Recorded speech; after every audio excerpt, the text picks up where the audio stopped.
ได้มีพิธีประกาศการแต่งตั้งของอธิการบดีมหาวิทยาลัยแห่งชาติจำนวน2 ท่าน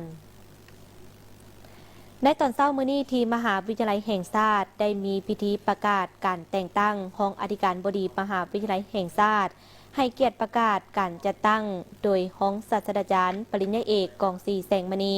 ห้องรัฐมนตรีกระทรวงศึกษาธิการและกีฬาโดยปฏิบัติตามดำรัสของนายกรัฐมนตรีว่าด้วยการแต่งตั้งห้องอธิการบดีมหาวิทยาลัยแห่งชาติอิงตามความมีข้องต้องการของหน้าที่เวียกงานอยู่กระทรวงศึกษาธิการและกีฬา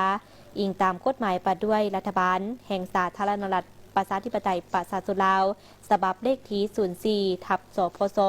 ลงวันที่8 พฤศจิกายน 2016อิงตามหนังสือเสนอของคณะจัดตั้งศูนย์กลางภาคฉบับเลขที่37/คจสพลงวันที่3 กุมภาพันธ์ 2020ตกลงแต่งตั้งทานโพสีทิพดาวันเป็นห้องอธิการบดีมหาวิทยาลัยแห่งชาติและทานคำพงนามมาวงมีไซเป็นห้องอธิการบดีมหาวิทยาลัยแห่งชาติเข้าร่วมพิธีดังกล่าวมีคณะอธิการบดีผู้อาจารย์ทั่วมหาวิทยาลัยแห่งชาติพร้อมภาคส่วนที่เกี่ยวข้องเข้าร่วม